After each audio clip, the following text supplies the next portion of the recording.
Lyra and Kael met in the most unexpected way. Lyra, a free spirit with a heart full of dreams, lived in a small village surrounded by vast, endless fields.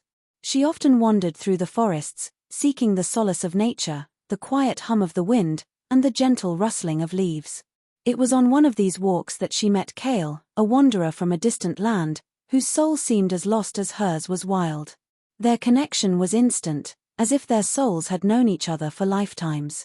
Lyra was drawn to his quiet strength, and Kael found comfort in her warmth and vibrant energy. Their love grew quickly, passionate and intense, like a flame that burned too bright to last. Together, they would sit under the stars, dreaming of a future where they could escape the world's demands and simply be together. But fate had other plans. Kael carried a dark secret. He was not an ordinary traveler. He was a prince in exile, fleeing from a kingdom that had betrayed him. His enemies were ruthless, and his love for Lyra placed her in grave danger. Despite his attempts to shield her from the truth, the shadows of his past soon caught up with them. One fateful night, Kael's pursuers found him. He begged Lyra to leave, to run far away and save herself. But Lyra, determined and fiercely loyal, refused to abandon him.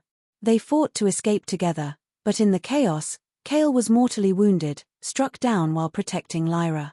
His final moments were spent in her arms, the light fading from his eyes as he whispered his last words, "In another life, we'll meet again." Lyra's heart shattered as Kael slipped away, leaving her in a world that felt suddenly cold and empty. She spent the rest of her days wandering the forests alone, waiting for the day when they would meet again in another life, as he had promised. Lyra never forgot Kael. His memory lingered in every breath of wind, every star in the night sky. She lived on, not for herself, but for the hope that, someday, their souls would reunite in a world where they could love without fear, without loss. But life can be cruel.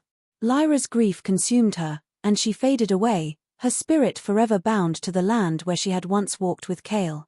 Some say, on quiet nights, you can still hear her voice in the wind, calling out for the love she lost but never forgot.